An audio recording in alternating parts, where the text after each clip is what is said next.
Vicks English classes में आपका स्वागत है। हम ट्रांसलेशन चैप्टर पढ़ रहे हैं आरएस मेंस के लिए।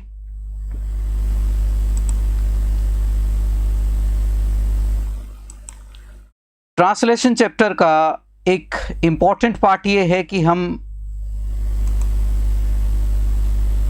पहले ये समझते हैं कि हिंदी से इंग्लिश में ट्रांसलेट करते समय कौन कौन से इम्पॉर्टेंट फैक्टर्स हैं, कौन कौन सी चीज़ें हैं जिन्हें हमें ध्यान में रखना है। सबसे पहले टेंसेस पढ़ते हैं। मैं पढ़ा चुका हूँ, मेरे यूट्यूब चैनल पे वो सारे के सारे वीडियोस रखे हैं, आप वहाँ जाकर उनको देख सकते हैं और चैनल को भी सब्सक्राइब कर सकते हैं। ये कुछ इम्पॉर्टेंट जानकारी है जो मैं आपको देना चाह रहा था। जब ट्रांसलेशन की बात आती है तो हमें सबसे पहले देखना कि सेंटेंस का स्ट्रक्चर क्या है, स्ट्रक्चर को समझना है। स्ट्रक्चर को समझने के बाद हमें ये देखना है कि कौन कौन से शब्द को कहाँ रखना है, किन किन इंपॉर्टेंट चीज़ों का हमें अकाउंट लेना है, दिमाग में रखना है और उन चीज़ों को अप्लाई करना है। एक स्टेटमेंट से हम देख लेते हैं उदाहरण के तौर पे कि हमें किन चीज़ों का ध्यान रखना है।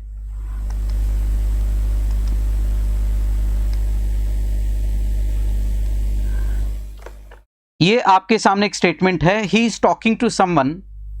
तो सबसे पहले हम देखते हैं कि दोनों के स्ट्रक्चर में हिंदी और इंग्लिश में क्या फ़र्क होता है। ये हमारा सब्जेक्ट पार्ट है और वर्ब से शुरू होता है प्रेडिकेट पार्ट। सेंटेंस में दो हिस्से होते हैं। हम पहले पढ़ चुके हैं कि किसी भी सेंटेंस में दोनों चीज़ें बड़ी इंपॉर्टेंट होती हैं, सब्जेक्ट एंड प्रेडिकेट। सब्जेक्ट हमें बताता है कि हम बात किसकी कर रहे हैं। बहुत सिंपल है सब्जेक्ट का जानना, कि सब्जेक्ट सीधे सीधे आपको बता रहा होता है कि हम बात किसकी कर रहे हैं। उसके बाद आता है प्रेडिकेट पार्ट जिसमें वर्ब आती है, हेल्पिंग वर्ब आती है, उसके बाद मेन वर्ब आती है, फिर आगे प्रेपोजिशन, उसका ऑब्जेक्ट या सीधा ऑब्जेक्ट आ जाता है। ये स्टेटमेंट का एक स्टैंडर्ड आपका फॉर्मेट होता है। तो अगर हम बात करें इंग्लिश की, तो इंग्लिश में होता है सब्जेक्ट प्लस एचवी या एवी, जिसको हम ऑक्सिलरी वर्ब या हेल्पिंग वर्ब कहते हैं, plus main verb plus object अगर है तो। अगर वर्ब ट्रांजिटिव है तो ऑब्जेक्ट होगा, इंट्रांजिटिव है तो या तो ऑब्जेक्ट होगा नहीं, या प्रीपोजिशन के साथ उसका ऑब्जेक्ट लगाकर कुछ रखा होगा। ये पहला इंपॉर्टेंट स्टेप है। दूसरा, हम जब हिंदी को देखते हैं तो हिंदी में सबसे पहले आपका सब्जेक्ट या कर्ता आता है, एज यूजुअल जैसा इंग्लिश में होता है। लेकिन यहां से मामला अलग हो जाता है। हिंदी में पहले आपका ऑब्जेक्ट है, कारक यानी जिसको हम प्रीपोजिशन भी कहते हैं वो भी है, फिर बात करना मेन वर्ब है, फिर टेंस का निर्माण हो रहा है यानी हेल्पिंग वर्ब है। और यहाँ पे इंग्लिश में सब्जेक्ट के बाद हेल्पिंग वर्ब है, मेन वर्ब है, प्रीपोजिशन है और फिर उसका प्रीपोजिशन का ऑब्जेक्ट कोई नाउन या प्रोनाउन यहाँ पर रखा हुआ है। ये दो तीन चीज़ें यहाँ पर हमारे सामने हैं। जब आप इन सभी चीज़ों को ध्यान से देखते हैं तो इंग्लिश और हिंदी के स्ट्रक्चर में जो बेसिक फ़र्क नज़र आता है, सब्जेक्ट तो दोनों का एक जगह होता है, लेकिन वहाँ से स्टेटमेंट का स्ट्रक्चर हिंदी और इंग्लिश में उल्टा हो जाता है। इंग्लिश में अगर ये स्ट्रक्चर है, सब्जेक्ट है plus helping verb plus main verb, तो इंग्लिश में हिंदी में बिल्कुल उल्टा हो जाएगा। सब्जेक्ट आएगा, फिर उसके बाद ऑब्जेक्ट आ जाता है, फिर कोई प्रीपोजिशन है तो वो आएगी, बिल्कुल उलट। और फिर आपका जो है बेसिकली अगर कोई मेन वर्ब है तो वो आएगी और एंड में आपका हेल्पिंग वर्ब आएगा। तो इंग्लिश और हिंदी में ये स्ट्रक्चर में फ़र्क होता है कि सब्जेक्ट के बाद दोनों का स्ट्रक्चर बिल्कुल उलट हो जाता है। चूँकि दोनों ही भाषाएं जो हैं वो इंडो एरियन लैंग्वेजेस ट्री से निकल कर आई हैं, मूल अगर हम कहें यूरोपीय भारतीय भाषाओं से निकल कर आई हैं, इसलिए दोनों ही भाषाओं में जो पार्ट्स ऑफ स्पीच हैं, जो ग्रामर के बेसिक यूनिट्स हैं, वो सेम होते हैं। केवल क्रम का अंतर है, किस ऑर्डर में वर्ड्स को रखना है, ये दोनों में बड़ा फ़र्क होता है। तो पहला इंपॉर्टेंट पार्ट क्रम का है दूसरा इंपॉर्टेंट पार्ट जो है सब्जेक्ट के जेंडर का, नंबर का और वर्ब के नंबर का, ये इंपॉर्टेंट फैक्टर होता है ट्रांसलेशन में। तो हम सबसे पहले देखते हैं कि हमारा सब्जेक्ट अगर सिंगुलर है तो वर्ब भी सिंगुलर है, इनके बीच में एक एग्रीमेंट होना चाहिए, इसी को सब्जेक्ट वर्ब एग्रीमेंट कहते हैं। ये नंबर से मैच करनी चाहिए, जो फाइनाइट वर्ब आती है वो और उसका नंबर और सब्जेक्ट का नंबर मैच करना चाहिए। पूरी इंग्लिश लैंग्वेज में 4 वर्ब ऐसी हैं जिनके सब्जेक्ट के सिंगुलर या प्लूरल होने से उन पे असर पड़ता है, बाकी कोई वर्ब नहीं है। जैसे अगर मैं आपसे बात करूं तो पहले प्रेजेंट की तीनों verb do, does, is, am, are, has, have और पास्ट की वॉज, वर, ये वर्ब हैं जिनका सब्जेक्ट के सिंगुलर या प्लूरल होने से फर्क पड़ता है। उसके अलावा भले ही मॉडल ऑक्सिलरी आए, भले ही कोई दूसरी वर्ब आए, फ्यूचर की शैल या विल आए, या पास्ट की हैड आए, या डिड आए, या पास्ट फॉर्म आए, सब्जेक्ट के सिंगुलर या प्लूरल होने से उनको कोई फर्क नहीं पड़ता है। केवल 4 वर्ब आए वहाँ पे आपके सब्जेक्ट के सिंगुलर या प्लूरल होने का आपको ज़रूर ध्यान रखना है। ये बड़ा इंपॉर्टेंट फैक्टर है, प्लीज़ इस पे फोकस करना है, इसको ध्यान से देखना है और इसके अकॉर्डिंग ही डिसीजंस लेना है। दूसरा जो है हमारा कि हिंदी में ज़्यादातर जो है, हो सकता है प्रोनाउन से भी पता लग जाए, लेकिन वर्ब ये बताती है कि आपका जो नंबर है वो एक वचन है या बहुवचन है। इंग्लिश लैंग्वेज में सब्जेक्ट के एक वचन बहुवचन होने से वर्ब का प्रयोग होता है, लेकिन यहाँ पर क्या है, रहा है या रहे हैं, इससे वर्ब से भी हमें पता लगता है। ज़्यादातर सेंटेंसेज में हिंदी में यही होता है। दूसरा जेंडर का जो इम्पोर्टेंट फैक्टर है, क्योंकि जेंडर को भी जो, जैसे मैं अगर कहूँ डिटर्मिनर्स हैं, जो पजेसिव प्रोनाउन है, वो डिपेंड करते हैं कि सब्जेक्ट की नेचर क्या है या किसके लिए वो प्रोनाउन का यूज़ हुआ है।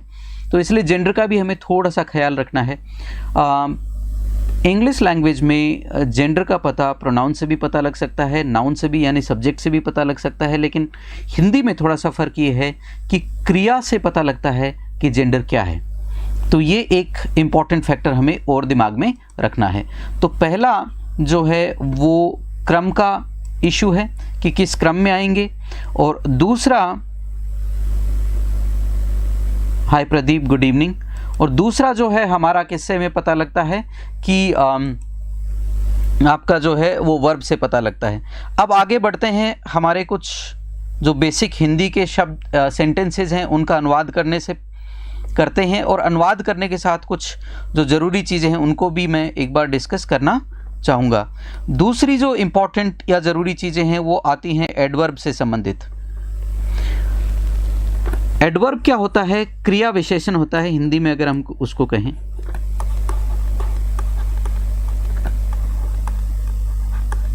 क्रिया विशेषण। एडवर्ब का क्या होता है? नियम होता है, अगर एडवर्ब आपकी तरीका बता रही है कार्य का, प्लेस, मैनर बता रही है, पी प्लेस बता रही है, या टी टाइम बता रही है, तो ध्यान में रखिएगा हिंदी में कहाँ रखनी है सामान्यतः हमें पता होता है। इंग्लिश में ध्यान में क्या रखना है, अगर मैनर, प्लेस, टाइम तीनों आए हैं तो सीक्वेंस रहेगी मैनर की, प्लेस की और टाइम की। टाइम को हम एंड में रखते हैं। अगर फ्रीक्वेंसी आई हो, फ्रीक्वेंसी से मेरा मतलब है कि कोई किसी ने ये बताया हो कि भैया कोई कार्य कितनी बार हुआ है, या बात पे जोर दिया गया हो, कोई ऐसी एडवर्ब आई हो जैसे डेफिनेटली, सर्टेनली, ऐसी एडवर्ब आई हो, या फिर ऐसी एडवर्ब आई हो जो नेगेशन हो, नकारने वाली हो, वो मिड पोजीशन में रखी जाती हैं मेन वर्ब के पहले। और अगर हेल्पिंग वर्ब और मेन वर्ब दोनों हैं तो दोनों के बीच में अक्सर उनको रखा जाता है। ये एक जनरल नियम है, थोड़ा बहुत वेरिएशन होता है इधर उधर, उसको हम देख सकते हैं सेंटेंस के अकॉर्डिंग। तो ये हमें दूसरा क्रिया विशेषण का दिमाग में रखना है कि कहाँ रखना है, उसको किस सीक्वेंस में रखना है अगर एक साथ आ गए। तो ये 2-3 चीज़ें हैं जिनको आपको दिमाग में रखना है। अब आगे बढ़ते हैं, कुछ सेंटेंसेज हम लेते हैं जिनका अनुवाद करते हैं। पहला, वे सुबह 5 बजे से 5 बजे मैदान में खेलने जाते हैं। इसको देखकर ये लग रहा है कि खेलने जाते हैं, यानी कि ये कार्य यूजुअली अक्सर सामान्यतया होता है। ये कार्य यूजुअली सामान्यतया अक्सर होता है। ऐसी स्थिति में हम प्रेजेंट सिंपल का प्रयोग करेंगे। तो पहली चीज़ तो हमने टेंस का डिसाइड किया कि प्रेजेंट सिंपल का प्रयोग होगा पहले सेंटेंस में। सामान्य वर्तमान में होने वाले कार्य जो रोज़मर्रा के कार्य हैं, प्रेजेंट सिंपल का होगा। फिर हमें डिसाइड ये करना है कि हमारा सब्जेक्ट है उसकी नेचर क्या है, वे बहुवचन है। तो बहुवचन जब सब्जेक्ट होता है, प्लूरल जब होता है इंग्लिश लैंग्वेज में भी, तो उसके लिए दे का प्रयोग करते हैं। कोई जेंडर स्पेसिफिक यहाँ पे प्रोनाउन हमारे पास नहीं है, इसलिए कोई इशू नहीं आता। तो सीधा हम पहल सब्जेक्ट को ही रख लेते हैं, तो उससे सारा झंझट सॉल्व हो जाता है। फिर आता है खेलने जाते हैं, वर्ब को पिक करेंगे। तो सबसे पहले जब भी ट्रांसलेशन करेंगे हम इंग्लिश से हिंदी में, हिंदी से इंग्लिश में, तो याद रखिएगा सब्जेक्ट और वर्ब दोनों को सबसे पहले पिक करेंगे। चूंकि अकॉर्डिंग टू टेंस सब्जेक्ट के तुरंत बाद हमें वर्ब को रखना है, तो यहाँ पे हम देखते हैं खेलने जाते हैं, टेंस का डिसीजन हुआ। तो टेंस में प्रेजेंट सिंपल में हमें पता है कि कोई भी वर्ब होती है उसकी बेस फॉर्म के साथ अगर सब्जेक्ट सिंगुलर है तो ऐसे यस लगाते हैं, और अगर सब्जेक्ट प्लूरल है तो केवल बेस फॉर्म का है, प्रेजेंट फॉर्म का हम प्रयोग करते हैं। तो यहाँ पे खेलने जाना, तो जाने का अर्थ आया है, तो जाना है तो गो टू प्ले। अब खेलने जाने का, कुछ करने जाने का मतलब आपका ये कहना चाह रहा है कि कोई पर्पज भी है साथ में कहीं जाने का। तो जाना है, पर्पज के लिए इन्फिनेटिव का प्रयोग करते हैं, गो टू प्ले मैदान में 5 बजे। अब फिर आई है जगह और समय। तो ये यहाँ पे हमारा प्लेस आ गया, ये यहाँ हमारा टाइम आ गया। तो हमें पता है कि जब मैनर प्लेस टाइम आ जाए तो हम पहले प्लेस को रखेंगे फिर टाइम को रखेंगे। Thank you so much Kuldeep. Kuldeep मैं फेसबुक पे भी लाइव हूँ, तो कमेंट में क्या है फ्लिप करके देख रहा हूँ, कभी फेसबुक साइड कभी यूट्यूब साइड। आज मैं पहली बार मेरे फेसबुक पेज पे लाइव गया हूँ, अदरवाइज़ मुझे पहले तो टेक्निकल चीज़ों का इतना ज़्यादा पता नहीं था। अब मैं गया हूँ, तो इसलिए आपके अगर किसी कमेंट का थोड़ा देरी से जवाब आए तो उसके लिए मैं आप लोगों से माफ़ी चाहूँगा। सुबह 5 बजे मैदान में खेलने जाते हैं, तो सब्जेक्ट आ गया, वर्ब आ गई। अब आए हैं जगह वाले और समय के शब्द। तो जगह सूचक और समय सूचक शब्दों का हमें देखना है कि रखे कहाँ हुए हैं। अगर वो क्रिया से जुड़े हुए हैं तो वो एडवर्ब है। अगर वो किसी नाउन या प्रोनाउन के अर्थ में कुछ जोड़ रहे हैं तो वो एडजेक्टिव है। या अगर वो स्वयं समय की बात कर रहा है, प्रीपोजिशन का ऑब्जेक्ट है, वर्ब का ऑब्जेक्ट है, या वर्ब का सब्जेक्ट है। मैंने रिवर्स ऑर्डर में ले लिया, मैं फिर कह रहा हूं, अगर वो वर्ब का सब्जेक्ट है, वर्ब का ऑब्जेक्ट है, या प्रीपोजिशन का ऑब्जेक्ट है, तो फिर वो नाउन होगा, समय सूचक स्थान सूचक शब्द।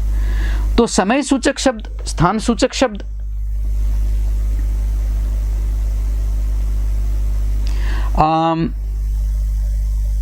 एग्ज़ाम वाले क्वेश्चन, ये आपके आरएस में, एग्ज़ाम में, मेंस में ट्रांसलेशन वाला पार्ट है। पहले मैं ये करवा रहा हूँ आपसे। ट्रांसलेशन वाला पार्ट करवाने के बाद मैं आपको थीम राइटिंग, वो आपका पैराग्राफ राइटिंग, वो भी करवाऊँगा। तो कुछ एग्ज़ाम्स के लिए मैं ये क्वेश्चन सॉल्व करवा रहा हूँ, पैराग्राफ, ये सॉरी आपके ट्रांसलेशन वाले। फिर बाकी पार्ट्स पे भी मैं आऊँगा। जैसे कुछ मैंने टेंसेस से संबंधित कॉमन एरर के करवाए हैं, फिर मैं आपको प्रीपोजिशन से संबंधित कुछ कॉमन एरर के क्वेश्चंस करवाऊंगा, सेंटेंस इंप्रूवमेंट के। तो प्लीज़ आप उनको भी देखते रहें। ये क्लासेज रेगुलर रहेंगी।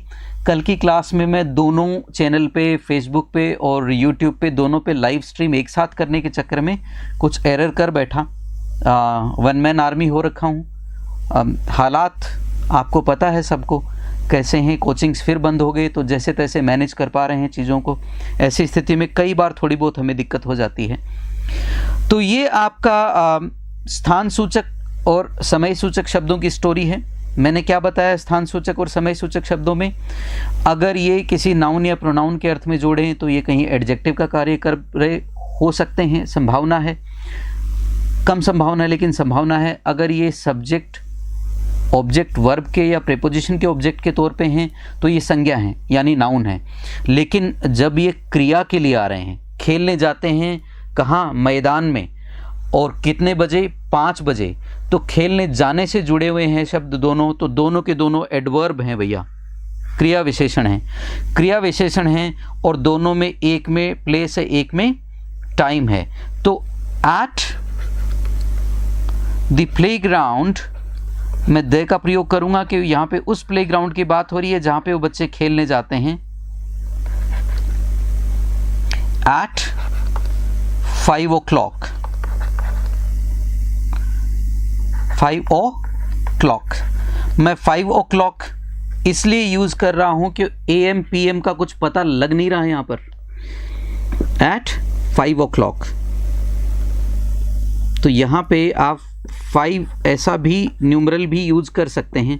ये आपका एक पहले का ट्रांसलेट किया हमने, तो प्रोसेस वही रखना है। अगले पे चलते हैं। अगला थोड़ा करने में आसान है। रमेश कभी भी झूठ नहीं बोलता है। रमेश हमारा सब्जेक्ट है,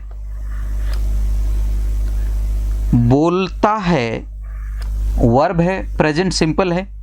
तो यहां पर क्या करना है, चूंकि रमेश सब्जेक्ट है तो हम सबसे पहले उसी को रख लेंगे।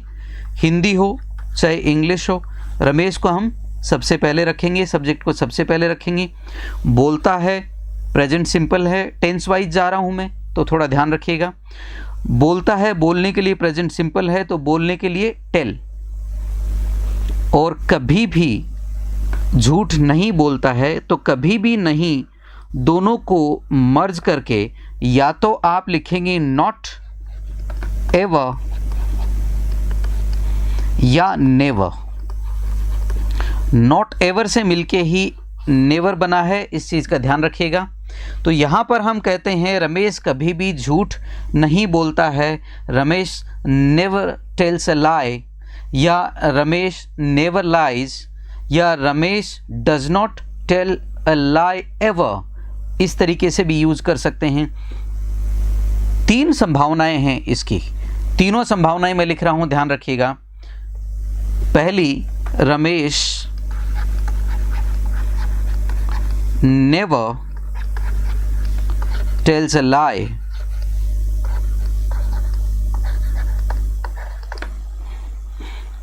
दूसरा, रमेश नेवर लाइज। ऐसे भी आप लिख सकते हैं, अर्थ वही निकल कर आएगा। रमेश डज नॉट, डजंट का प्रयोग भी कर सकते हैं, tell a lie ever. Ramesh does not tell a lie ever. तो इस तरीके से भी आप इस स्टेटमेंट को लिख सकते हैं। कई बार, अब मुझे नहीं पता हिंदी में कैसा उसका टोनैलिटी पे बेस्ड, कई बार अगर ऐसी स्थिति में क्वेश्चन आ जाए जो खासकर नेगेटिव एडवर्ब वाले हैं, जैसे नेवर वाला आ गया हमारे पास, अगर ये कहे कि ऐसा कभी नहीं होता कि रमेश झूठ बोले, या रमेश कभी भी झूठ नहीं बोलता है, अगर स्टेटमेंट एम्फेसाइजिंग हो तो स्ट्रक्चर हो सकता है रेयरली हिंदी में अगर पूछेगा तो हिंदी में जोर देकर कहे, चाहे स्ट्रक्चर यही रहता है। अगर मान लीजिए यहां पर इसी स्टेटमेंट के आगे ब्रैकेट में ये लिख देता जोर देकर, अगर ऐसा बोल देता जोर देकर, तो एम्फेसाइजिंग सेंटेंस जब हम नेगेटिव एडवर्ब से बनाते हैं तो यहां पे थोड़ा स्ट्रक्चर इस तरीके का हम लिखते, never does Ramesh tell a lie.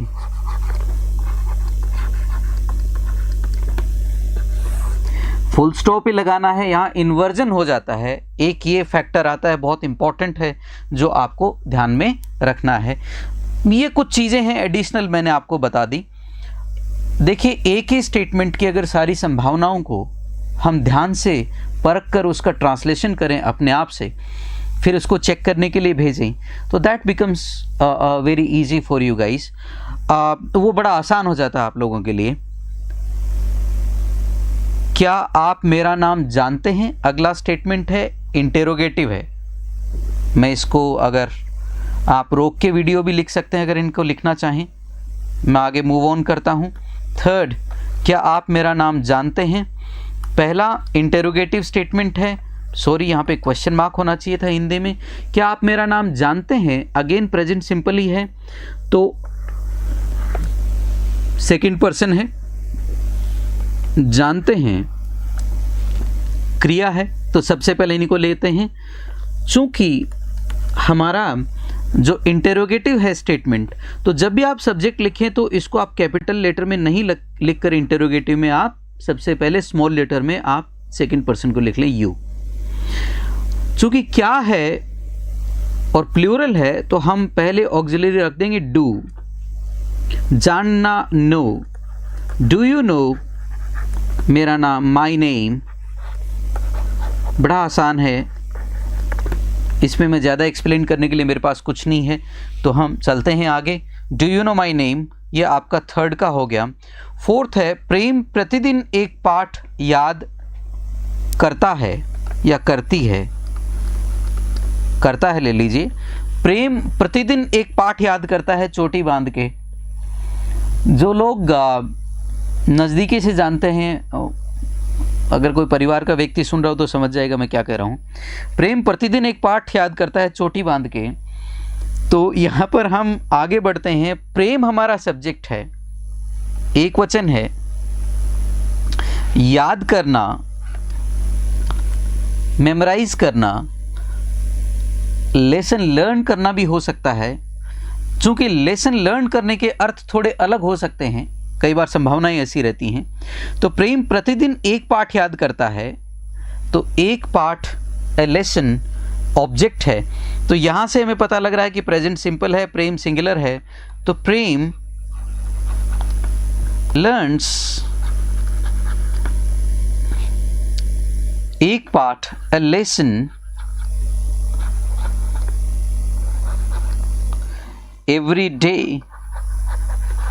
Every day, ये हम इस तरीके से यूज कर सकते हैं इसको। So this is how it is.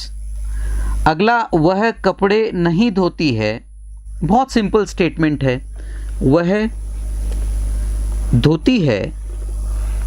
इसका मतलब ये है, देखिए सब्जेक्ट सिंगुलर है, लेकिन हमें जो हिंदी की क्रिया उससे दो चीज़ें पता लग रहा है। एक तो हमारा सब्जेक्ट जो है इट्स अ फीमेल, हमारा सब्जेक्ट फीमेल है, उससे हमें पता लग रहा है कि हमारा सब्जेक्ट फीमेल होने की वजह से हमें उसी तरह के प्रोनाउन का प्रयोग करना है।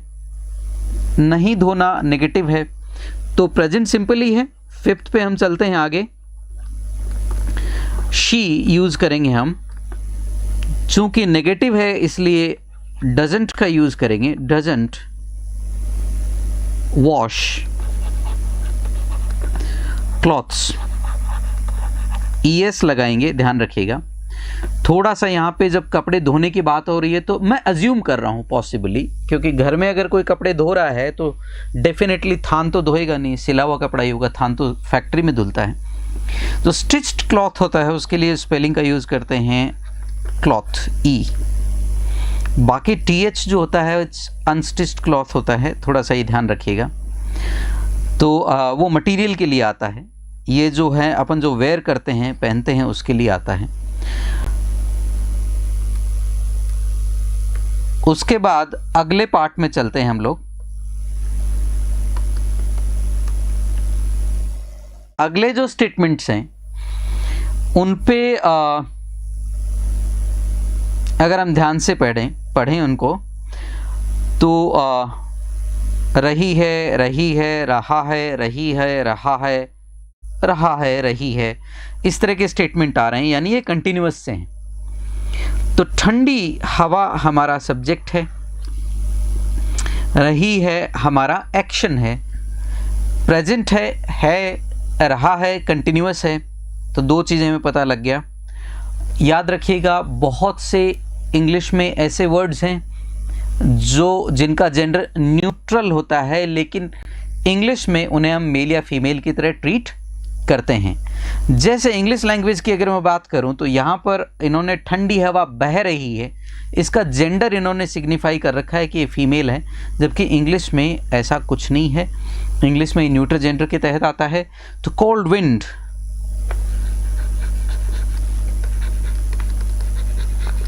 बहना, हवा बहने को ब्लोइंग कहते हैं, इज ब्लोइंग।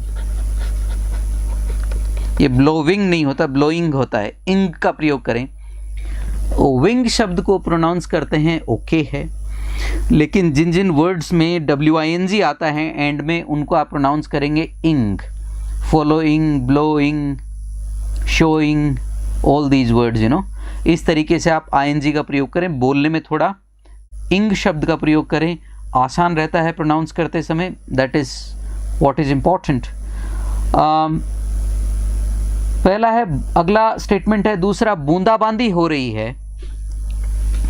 तो दूसरे में हम जाएंगे स्टेटमेंट में, दूसरे स्टेटमेंट में जाएंगे। बूंदाबांदी हो रही है, तो बूंदाबांदी होना स्वतः होने वाले कार्य हैं। तो जो मेरी क्लासेस रेगुलर अटेंड करते हैं उन्हें पता है, ऐसे कार्य जो स्वतः होते हैं, जिनका कोई डूअर नहीं होता एज अ ह्यूमन बीइंग, कोई व्यक्ति, वस्तु या स्थान, ऐसी स्थिति में जहाँ पर डूअर नहीं होता, तो वहाँ पे हम ग्रामेटिकल सब्जेक्ट या डमी सब्जेक्ट इट का प्रयोग करते हैं। ग्रामेटिकल या डमी सब्जेक्ट इट का प्रयोग करते हैं। तो यहाँ पे हमें देखना है कि बूंदाबांदी हो रही है, स्वतः होने वाला कार्य है। तो पहला हमने लिखा, दूसरे का हम लिख रहे हैं इट, हो रही है वर्तमान, इज। बूंदाबांदी होने को कहते हैं ड्रिजल, तो it is drizzling, it is drizzling. Drizzle होना, बूंदाबांदी लगातार चल रही है, तो हम बोलेंगे इट इज ड्रिजलिंग। बूंदाबांदी होने को ड्रिजलिंग शब्द का प्रयोग करेंगे हम। तीसरा है, वह अपने मित्र को पत्र लिख रहा है। Very interesting, simple. वह, रहा है, मेल है, दोनों के कॉम्बिनेशन से हमें पता लग गया। तो थर्ड में हम लिखेंगे ही इज राइटिंग, लिख रहा है व्हाट, क्या लिख रहा है, पत्र। यहां से उल्टा ले लेते हैं ना सिस्टम को, हिंदी में हम ऑब्जेक्ट आएगा, राइटिंग अ लेटर, किसको, अपने मित्र को, टू हिज फ्रेंड, अपने ही को लिख रहा है, इसलिए हम यहाँ पे प्रोनोमियल एडजेक्टिव, बहुत से लोगों को एतराज़ है, बहुत से लोग इसको एडजेक्टिव नहीं मानना चाहते, लेकिन डिटर्मिनर हिज का प्रयोग होगा अकॉर्डिंग टू सब्जेक्ट। यहाँ पे कहीं आ जाए ना अपने, तो अपने के लिए दो ही शब्दों का प्रयोग होता है। अगर कोई चीज़ जो सब्जेक्ट से जुड़ी हुई नहीं दिखाते हैं तो ऑन का प्रयोग कर सकते हैं हम, लेकिन चूंकि कोई भी ऐसा ऑब्जेक्ट जो सब्जेक्ट से ही जुड़ा हो, तो उससे पहले डिटर्मिनर का प्रयोग करते हैं, अकॉर्डिंग टू सब्जेक्ट हम कर लेते हैं, तो उससे ट्रांसलेशन हमारा सही हो जाता है, उसमें कोई गलती होने की गुंजाइश नहीं रहती। उसके बाद अगला जो स्टेटमेंट आता है वो आता है, राम सीता गाय का दूध निकाल रही है। अब कुछ वर्ड इसमें ऐसे आएंगे जो सामान्य जनजीवन से जुड़े होते हैं। दूध निकालना, फूल तोड़ना, जनरली हमें मालूम नहीं होता इनका अर्थ, तो इनका अर्थ हमें पता चलता है जब हम प्रैक्टिस करते हैं। तो अगर कहीं फूल तोड़ने से या किसी तोड़ने से, फूल पत्ती तोड़ने के लिए प्लक शब्द का इस्तेमाल करते हैं, ये ध्यान में रखिएगा, ये थोड़ा सा ऑफ बीट है। कुछ शब्द ऐसे होते हैं जो उल्टा होने के लिए आते हैं। कोई चीज़ उल्टी रखी है तो हम बोलेंगे अपसाइड डाउन, कपड़ा उल्टा है तो इनसाइड आउट। तो ये कुछ ऐसी टर्म्स होती हैं या ऐसे शब्द होते हैं जिनके अर्थ होते हैं, जिनका हमें पता होना ज़रूरी होता है। अनुवाद में आई डोंट नो पूछा जाए नहीं पूछा जाए, पूछ भी सकते हैं। तो अगर कोई चीज़ उल्टी रखी होती है तो हम बोलेंगे अपसाइड डाउन है, और कपड़ा कोई उल्टा पहना हो तो हम बोलेंगे इनसाइड आउट है। तो इस तरीके से हम इनका प्रयोग करते हैं। उसके बाद अगला आपका आता है, ठंडी हवा बह रही है, बूंदाबांदी हो रही है, मैं अपने मित्र को पत्र लिख रहा हूँ, वह अपने मित्र को पत्र लिख रहा है, इनका हम कर चुके हैं। फोर्थ स्टेटमेंट है सीता गाय का दूध निकाल रही है। फोर्थ, तो फोर्थ आप देखते हैं कि सीता सिंगुलर सब्जेक्ट है, गाय का दूध निकाल रही है, तो सब्जेक्ट सिंगुलर है तो इज आएगा। दूध निकालना जो क्रिया है उसका अर्थ होता है मिल्क। दूध नाउन के तौर पे मिल्क होता है, क्रिया के तौर पे भी दूध निकालने को मिल्क ही कहते हैं। कंटिन्यूअस है तो आईएनजी फॉर्म का इस्तेमाल करेंगे। Sita is milking the cow. हर काऊ भी हो सकता है। अब यहां पे द का प्रयोग मैं इसलिए कर रहा हूं डिटर्मिनर के तौर पे, we are talking about the cow which is being milked, जिसका दूध निकाला जा रहा है बाय सीता। सीता की गाय है, तो निश्चित रूप से हमें क्या करना पड़ेगा, इज मिल्किंग द काउ। हमें द का प्रयोग करना है यहाँ पे। अगर द का प्रयोग नहीं करेंगे, अगर किसी भी गाय का दूध तो वो निकाल नहीं सकती, अगर अ काऊ कर देंगे तो स्टेटमेंट गड़बड़ हो जाएगा। किसी भी गाय का दूध कोई भी निकाल सकता नहीं है, अलाउड नहीं होता भैया। नहीं तो चारा आप डाल रहे हैं, दूध पड़ोसी ले गया, ऐसा नहीं होता। राम मेरा इंतजार नहीं कर रहा है, समय का यहाँ पे कोई रेफरेंस नहीं दिया, कितने समय से कर रहा है, क्या हो रहा है, ऐसा कोई रेफरेंस हमारे पास नहीं है। राम मेरा इंतज़ार नहीं कर रहा है, नेगेटिव स्टेटमेंट है। राम सिंगुलर सब्जेक्ट है, नहीं कर रहा है, इंतज़ार करना वेटिंग होता है, मेरा। अब यहाँ पे जो क्रिया है बहुत सिंपल है, इसमें ज़्यादा मुझे कुछ बताने की ज़रूरत नहीं है। राम मेरा सब्जेक्ट है तो मैं सीधा लिखूँगा राम। सिंगुलर है तो is waiting for me. Ram मेरा इंतज़ार कर रहा है। अगला स्टेटमेंट है क्या वह बाजार नहीं जा रही है। ये थोड़ा हटके है स्टेटमेंट, क्योंकि यहाँ पर अब देखिए यहाँ पे इंटेरोगेटिव भी है और नेगेटिव भी है, तो इंटेरोगेटिव नेगेटिव स्ट्रक्चर है। तो जब भी इंटेरोगेटिव या नेगेटिव इंटेरोगेटिव शब्द आ जाए, स्टेटमेंट आ जाए, तो उसको हम उसका ट्रांसलेशन करते समय इंग्लिश में जब भी सब्जेक्ट को लिखेंगे कैपिटल में नहीं लिखेंगे, उसको हम स्मॉल में लिखेंगे। दूसरा रही है, तो यहाँ पे वह से हमें पता नहीं लगता, लेकिन रही है से पता लग रहा है कि जेंडर फीमेल है, तो इसलिए हम यूज़ करेंगे शी इज़ या इजंट, चूँकि नेगेटिव है, going to market. She isn't going to market.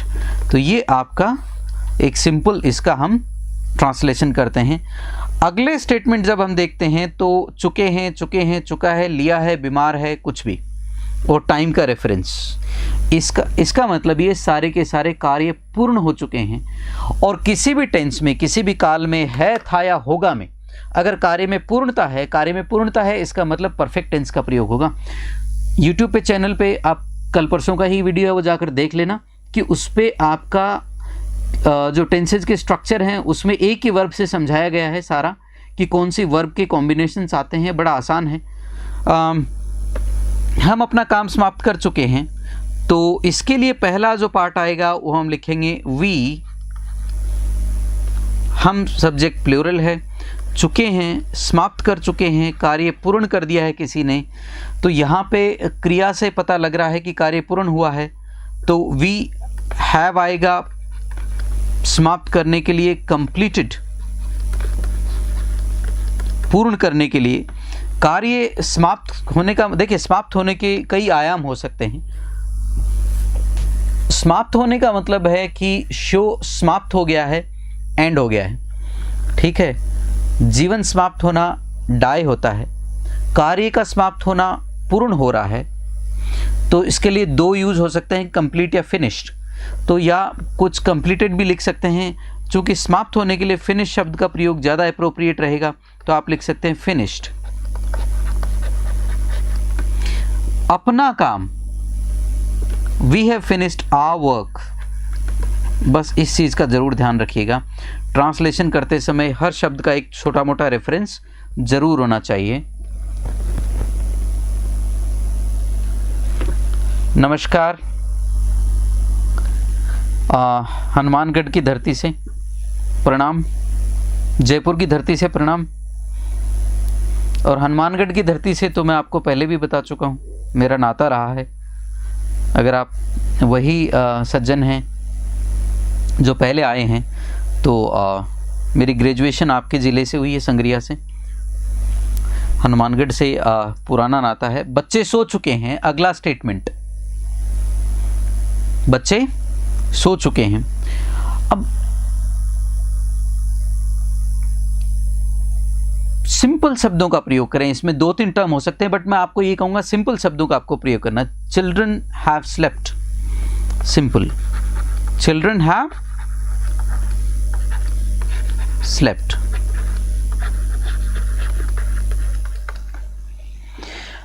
अगर जनरली अगर हम देखें जो नेटिव स्पीकर्स हैं, हिंदी के हिसाब से अनुवाद करेंगे तो ओके है, चलेगा, इसका आपको स्कोर भी मिल जाएगा। बट जनरली क्या होता है, जो इंग्लिश स्पीकिंग कंट्रीज़ हैं उसमें वो बोलते हैं kids have gone to bed, तो वो इस तरीके से भी यूज़ करते हैं, बट वो बोलचाल की भाषा है। बोलचाल की भाषा अनुवाद में जनरली हम अवॉइड करेंगे, तो यहाँ पे चिल्ड्रन हैव स्लेप्ट इनफ है।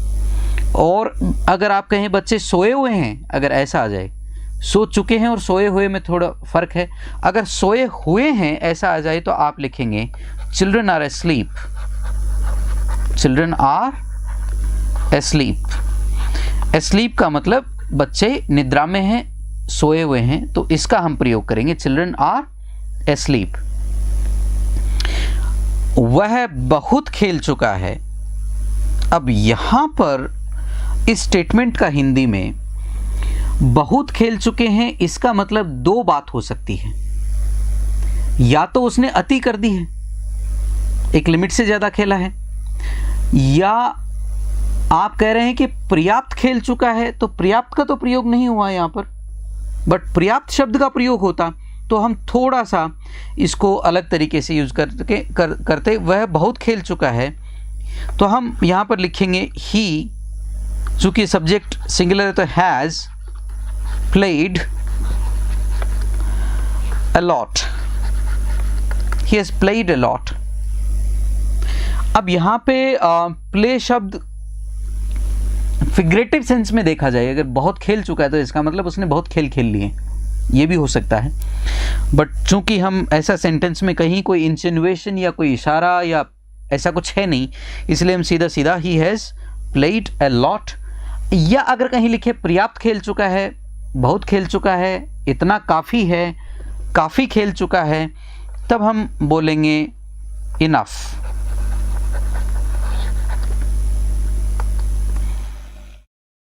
तो इसलिए 2 तरह की संभावनाएं, he has played a lot या ही हैज़ प्लेड इनफ।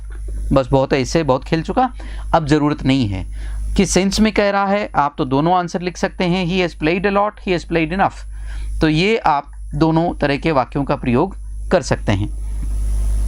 उन्होंने ये प्रश्न हल कर लिया है, उन्होंने ये प्रश्न हल कर लिया है।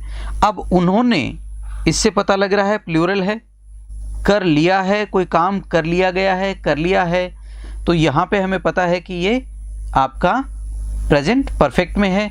उन्होंने, चूंकि सब्जेक्ट सिंगुलर है तो हम सबसे पहले रख देंगे दे। हल कर लेना, हल कर लेना होता है सॉल्व करना, सो दे हैव सॉल्व्ड। चूंकि प्लूरल है तो हैव सॉल्व्ड का प्रयोग करेंगे। यह प्रश्न, this question, they have solved this question, बहुत आसान है लिखने में, they have solved this question, तो कोई ज़्यादा डिफ़िकल्ट नहीं है, उन्होंने ये प्रश्न हल कर लिया है। जो भी मेरा चैनल देख रहे हैं, जो भी RAS का एग्ज़ाम दे रहे हैं, आपसे रिक्वेस्ट ये है कि इसको आप शेयर करें लोगों के साथ। यही कहा जा सकता है, यही हमारी सबसे बड़ी हेल्प होती है। जब कोई टीचर आपको पढ़ा रहा होता है तो उसके काम को ज़्यादा से ज़्यादा शेयर करें, ज़्यादा से ज़्यादा लोगों तक पहुंचाएं। वह पिछले रविवार से बीमार है, ये एक यूनिक किस्म का सेंटेंस है। अब किसी समय से दो संभावनाएं बनती है, या तो किसी समय से वर्तमान मोमेंट तक, इस मोमेंट तक कोई कार्य हुआ है, या कोई कार्य इस मोमेंट से पीछे से शुरू होकर अभी भी जारी है। ये आपकी 3 या 4 दो संभावनाएं होती हैं समय से जुड़ी हुई। तो पिछले रविवार से, किसी समय से, तो ऐसी स्थिति में अगर ऐसा आता है कि पिछले किसी समय से किसी ने कुछ किया है या है, इट मीन्स ये प्रेजेंट परफेक्ट की बात कर रहा है। से कर रहा है, इसका मतलब प्रेजेंट परफेक्ट कंटिन्यूअस की बात कर रहा है। तो ऐसी परिस्थिति में सिंस फॉर प्लस टाइम का प्रयोग तो होगा ही होगा। तो यहाँ पे वह है, बीमार है, एक वचन है, तो हम यहाँ पे प्रयोग करेंगे ही, शी, दोनों हो सकता है। यहाँ पे कहीं पे भी हिंदी से ये क्लियर नहीं हो रहा कि जेंडर मेल है या फीमेल है, तो आप ही करेंगे तो भी आंसर करेक्ट होगा, शी करेंगे तो भी आंसर करेक्ट होगा आपका। शी हैज़ बीन या ही हैज़ बीन इल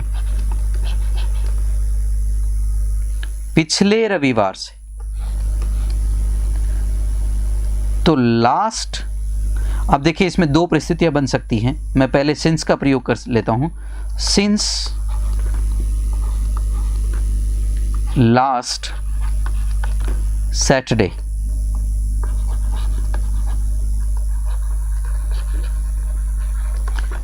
चूंकि पर्टिकुलर डे है तो हम यहां पे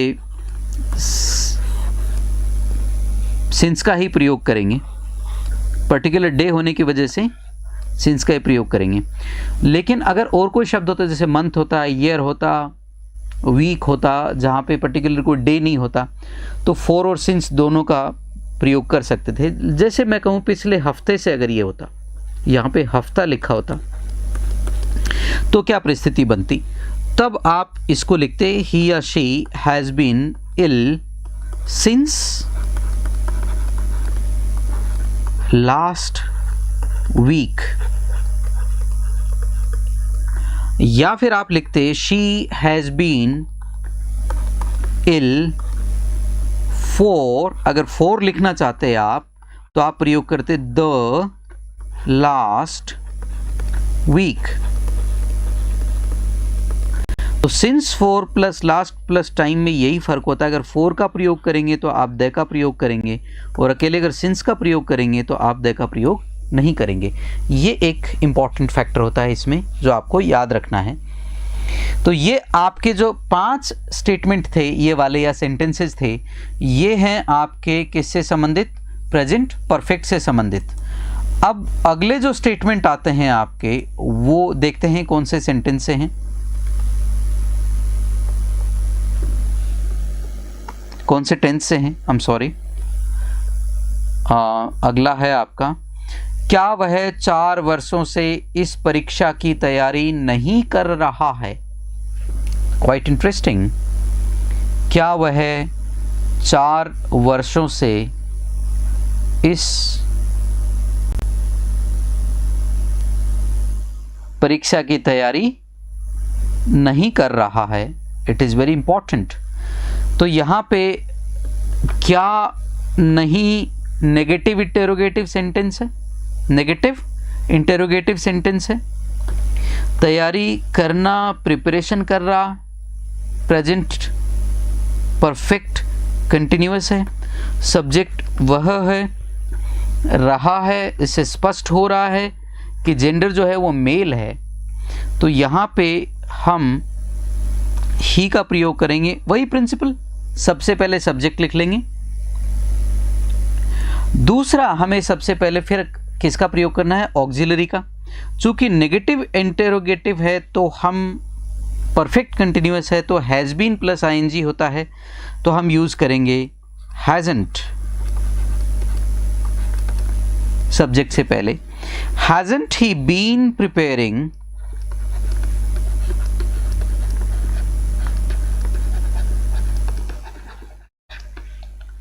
for this exam again? पिछले 4 वर्षों से, या 4 वर्षों से, तो पिछला तो है नहीं, तो हम सीधा लिखेंगे फॉर 4 years। ये यहाँ पे थोड़ा सा कंफ्यूज कर सकता है। 4 years आएगा, पहला फॉर प्रीपोजिशन है, ये फॉर ये आपका 4 वाला है, तो 4 years इस तरीके से हम इसका प्रयोग करेंगे। Hasn't he been preparing for this exam या एग्जामिनेशन for 4 years? तो यहाँ पे years में s का प्रयोग भी करेंगे, मिसप्रिंट है, प्लीज चेक इट आउट। सो ये आपका जर्नी है कहाँ का, प्रेजेंट परफेक्ट कंटिन्यूअस के नेगेटिव इंटेरोगेटिव के। स्टेटमेंट इसमें थोड़ा लेंदी हो जाता है, एक एक वर्ड को ध्यान से करें, केयरफुली करें। समय आपके पास मॉडरेट होता है, मैं तो नहीं कहता अनलिमिटेड होता है, बट हाँ आरएस के एग्ज़ाम में मॉडरेट टाइमलाइन होती है आपके पास, लिखने के लिए अच्छा खासा स्पेस होता है पेपर में, ध्यान से लिखें, गलती ना करें। रमेश 2 बजे से फुटबॉल खेल रहा है, अगेन वही है, रमेश सब्जेक्ट सिंगुलर है, 2 बजे से किसी समय से, पॉइंट इन टाइम है तो सिंस तो यही फिक्स हो गया। खेल रहा है फुटबॉल, तो खेल रहा है किसी समय से, present perfect continuous. Ramesh singular है तो रमेश हम सीधा रखेंगे, सब्जेक्ट सबसे पहले रखेंगे। खेल रहा है, has been playing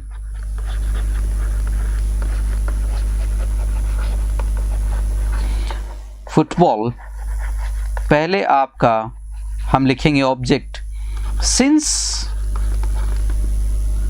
2 o'clock, since 2 o'clock, 2 o'clock 4 o'clock तो में आप न्यूमरल का प्रयोग करें, that's what time.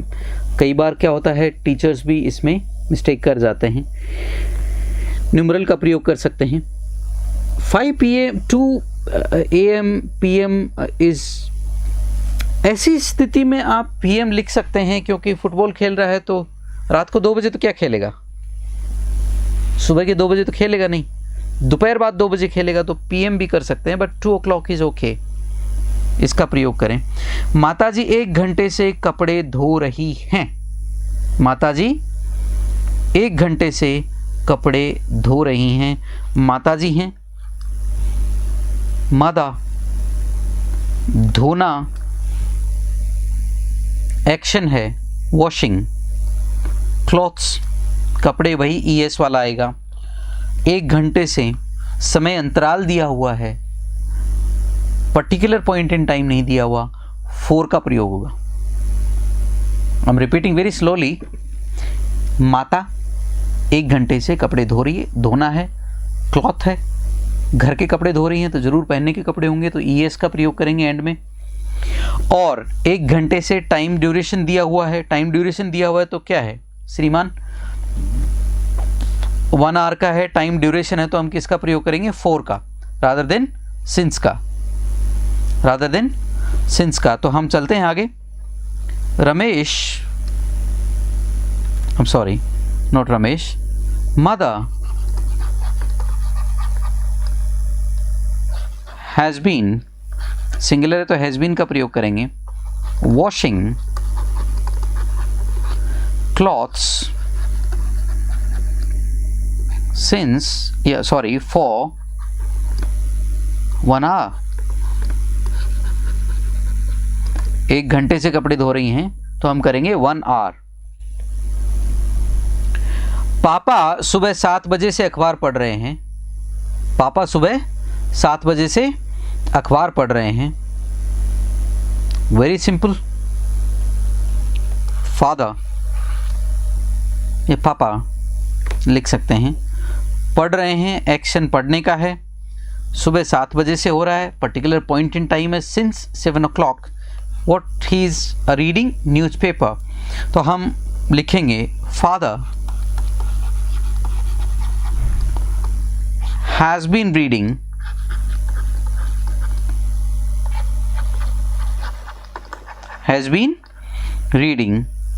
the newspaper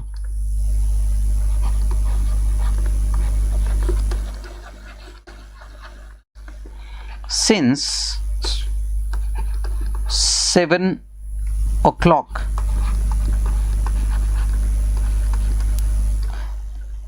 अब यहाँ पे सिंस 7 o'clock है तो 7 AM भी कर सकते हैं, मॉर्निंग का समय दिया हुआ है। सिंस 7 o'clock इन दी मॉर्निंग का भी कर सकते हैं, तो 7 AM का भी कर सकते हैं, 7 o'clock इन दी मॉर्निंग, इन दी मॉर्निंग ज़्यादा डिफाइंड हो जाएगा थोड़ा सा अगर आप यूज़ करेंगे। सिंस 7 o'clock इन दी मॉर्निंग ऐसा लिखेंगे तो इट विल बी बेटर। तो इसको आप रखना चाहें 7 o'clock तो इन दी मॉर्निंग का प्रयोग करें, अदरवाइज AM का भी प्रयोग आप कर सकते हैं। Both are correct. मैं साय से टीवी देख रहा हूँ। इवनिंग, मॉर्निंग, इसके लिए भी हम किसका प्रयोग करते हैं? सिंस का ही प्रयोग करते हैं। I have been watching, TV देखने के लिए हम क्या करते हैं? I have been watching TV since evening.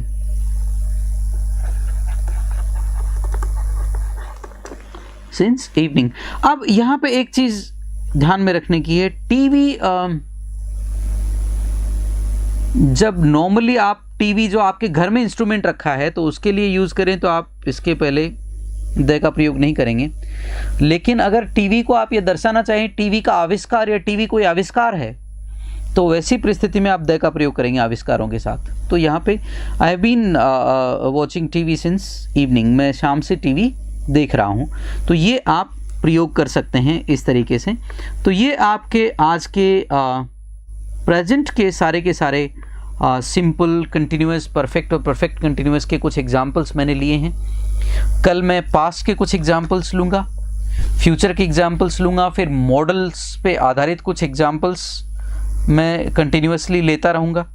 तो इस तरीके के जो एग्जाम्पल्स हैं उनके साथ चलते हुए हम लोग धीरे धीरे इनको समझेंगे। तो आप मेरे चैनल को सब्सक्राइब करें, शेयर करें, ज़्यादा से ज़्यादा लोगों तक पहुँचाएँ। बहुत कम लोग, चूँकि मेरा चैनल जो है वो ज़्यादा लाइव नहीं है अभी, तो आप ही लोग इसको लाइव करेंगे और लाइक ज़रूर करते रहें जो भी आएँ, जितनी देर देखें। थोड़ा सा इशू ये भी है कि कोचिंग्स बंद हो गए हैं, तो जहाँ से ज्ञान मिल सकता है वहाँ से ले लीजिए, जितना पॉसिबल है बटोरना उतना बटोर लीजिए। बस आज के लिए इतना ही। थैंक यू, नमस्कार।